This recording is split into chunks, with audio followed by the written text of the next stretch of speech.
Testu bat ahots gora irakurtzeko nik uste dut importantena dela naturala izatea. Naturaltasuna lortzea edozein artetan oso gauza konplexua da, ariketa berez oso artifiziala dalako. Lehendabiziko urratsa da hartu testua eta letrarekin ahaztuta hasi irakurtzen ez mezuari begira, baizik doinuari begira.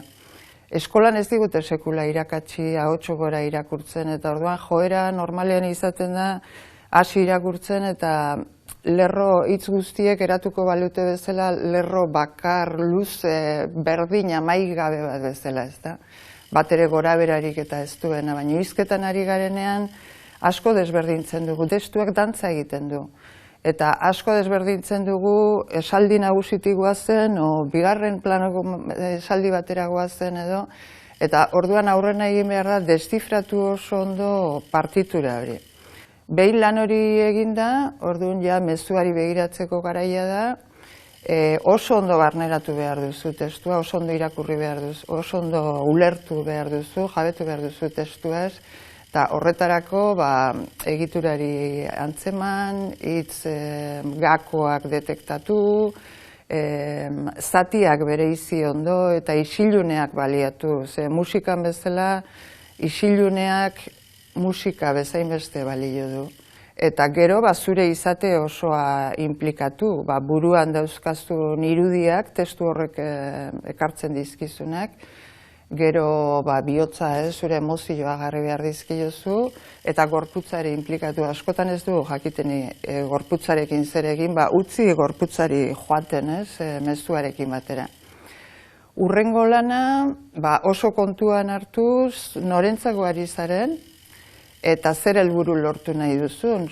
Oso diferentia da, zure kabuz etxean plazer hutxagatik testu bat prestatzea eta ahots gora irakurtzea, edo prentsa ohar bat irakurri behar duzula talde batek adostutakoa, eta azkena nik esango nuke, eta oso importantia, entrenamendua dela.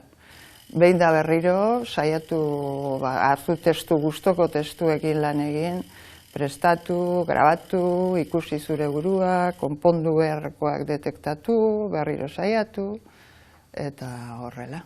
Entrenamendua zari garela ekarri dizuet testu bat Maria Dolores Agirrek idatzitakoa.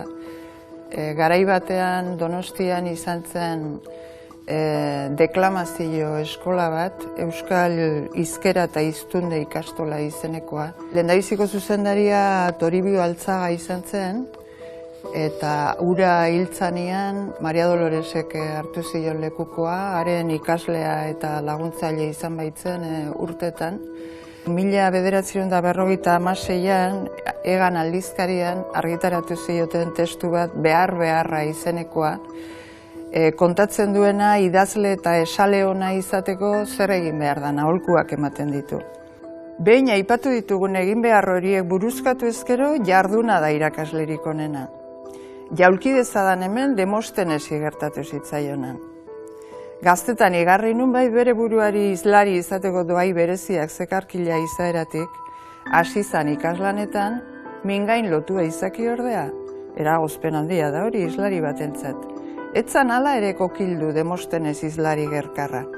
Ara nolako ekinaldiak egiten zituen egunero, mingain ezikaitza ohitu nahi. Artxintxarrez haua bete eta aldapagora lasterka erasoaz, garai haietako hizlari aipatuen hitzaldi ikasiako gusten zizkizun. Ez da gero izan inoiz Demostenesen pareko hizlaririk, ez da izango ere noski. Ez da nahi zehatzak eta jarraikoak lortu ezin dezakeen gauzik. Ara, noraino garamazkian eguneroko jardunak.